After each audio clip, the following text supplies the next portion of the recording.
You know, a lot's happened in the time between the first episode of Beastars and now. I got turned to a zombie. You guys did stuff. I don't actually know what you guys got up to, but the one thing that hasn't changed is this.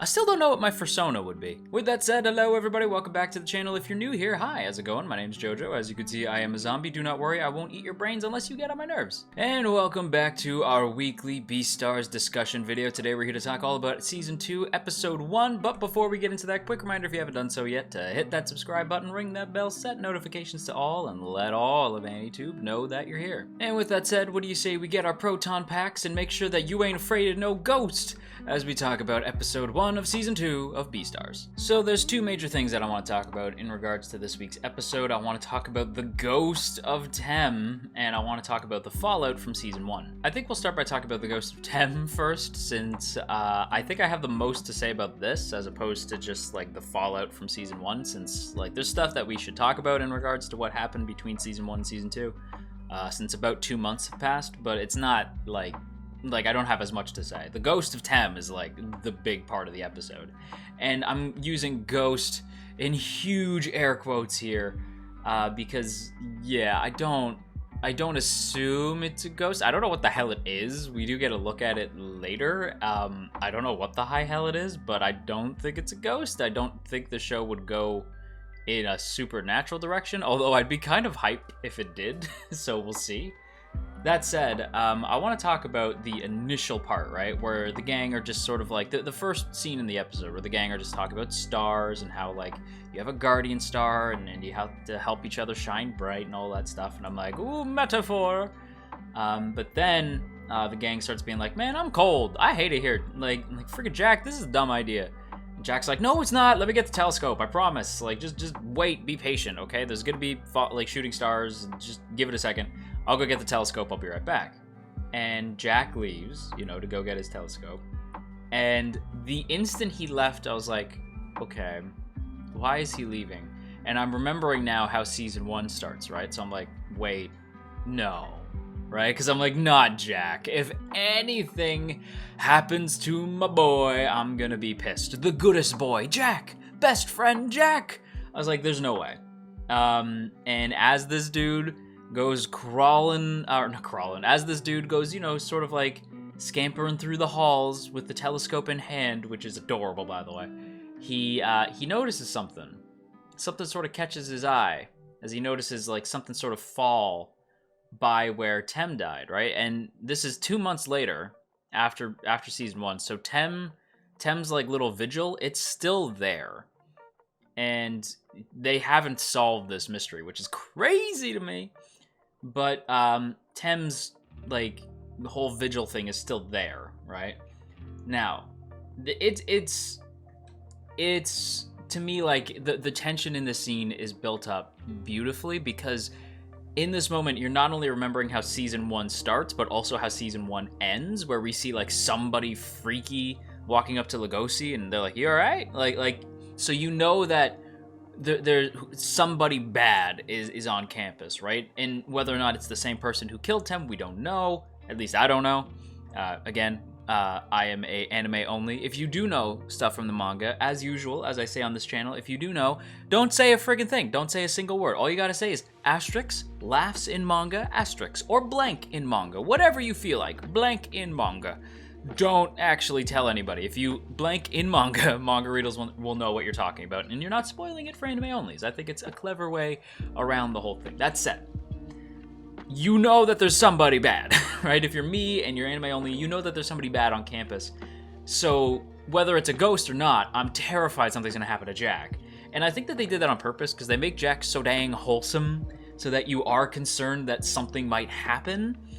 And then this, like, creepy looking shape is behind the two doors, and like it has like multiple eyes, and Jack like freaks out and bolts and then tells everybody else, and then they see it too, and then they get freaked out, and you spend most of the episode with the gang just sort of trying to figure out what the hell it is. And again, I was sort of along for the ride, because in my head I'm like, there's no way it's a ghost, right? That's insane. It can't be, right? And I'm thinking like, but what if it is, right? And that's the beautiful thing about this episode is the whole time you're like, it can't be this, but what if it is? And I spent the whole episode back and forth with that.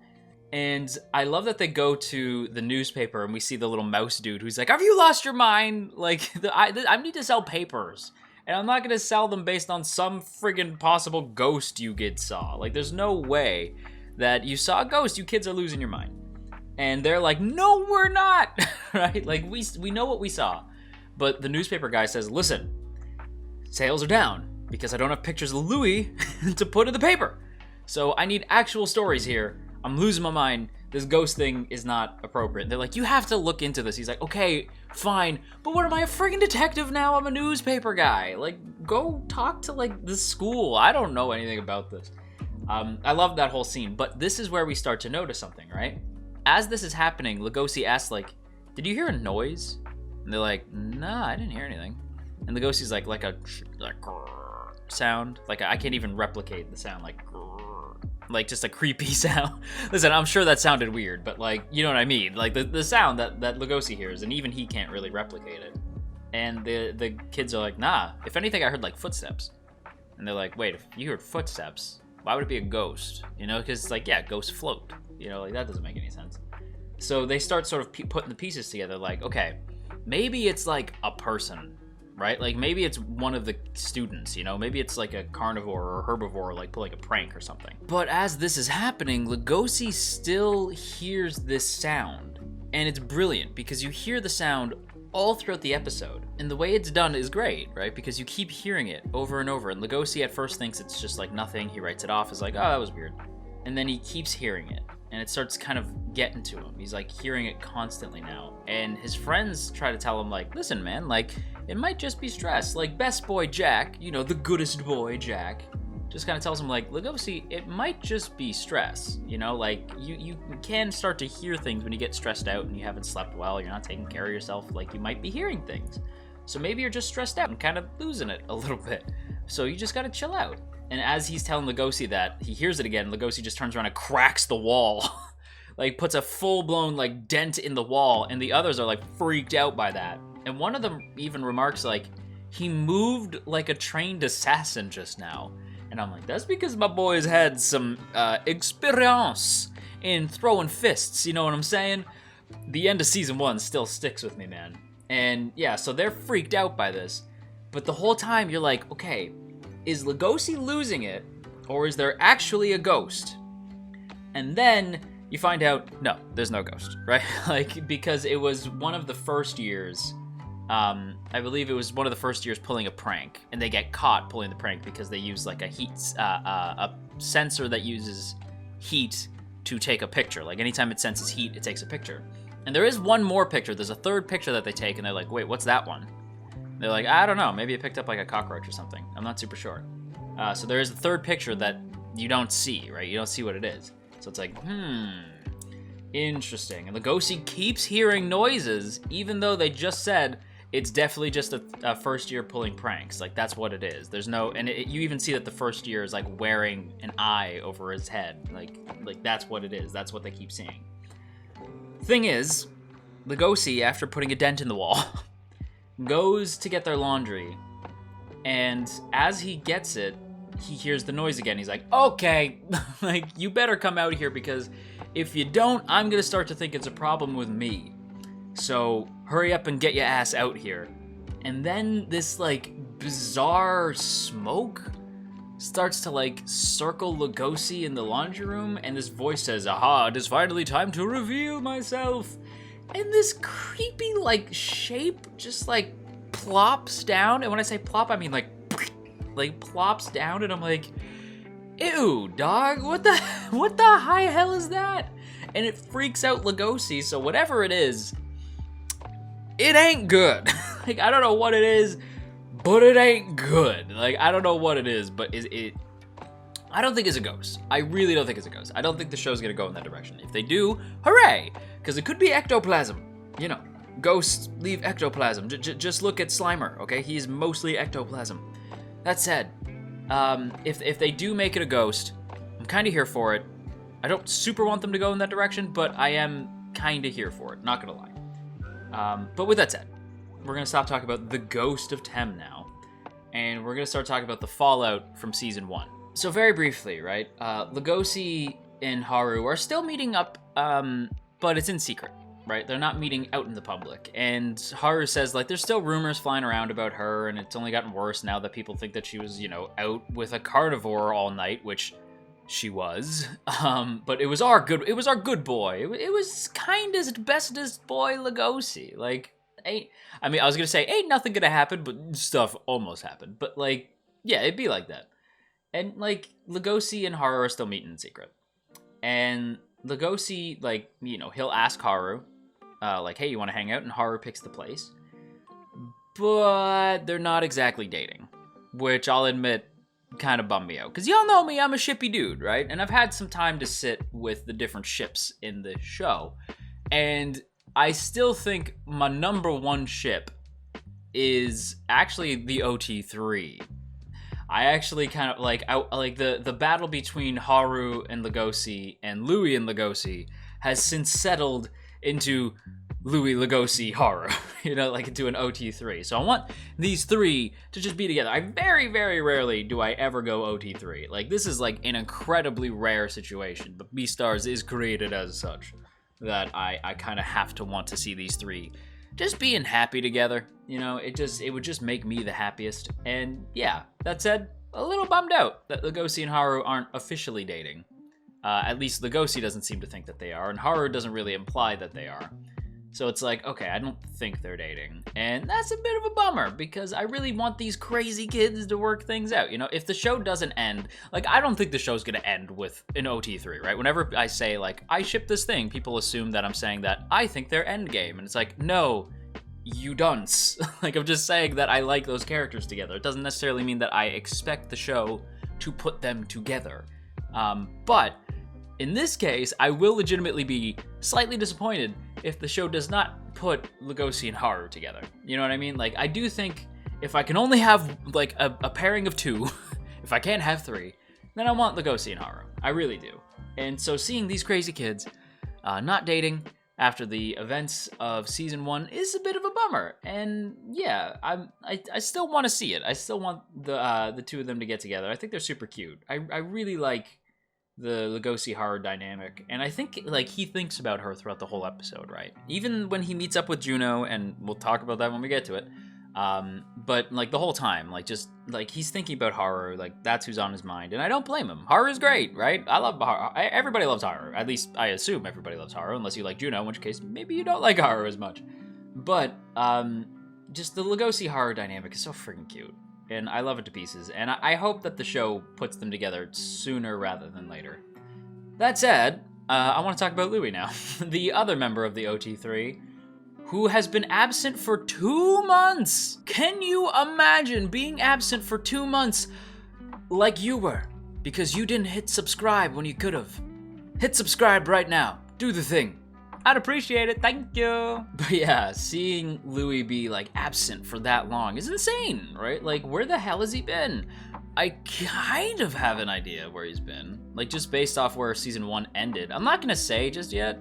Well, I mean, I can't say. You guys know I'm anime only, so I'm speculating here. But, like, is he friends with those lions now? Like, did he get away? Like, what happened? Because, like, at the, or tigers? Were they tigers? They were tigers, right? No, they were lions. Tigers? Bears. Oh my. I don't remember. I believe they were lions. I could be wrong. But, like, the lions from the end of the season 1, like, we're clearly gonna eat Louis, but he's still here. So he's not dead, which, like, hooray! Louis not dead. He's only my favorite character. Well, actually, now that I think about it, I think Lugosi is actually my favorite character. Sorry, Louis, my second favorite character.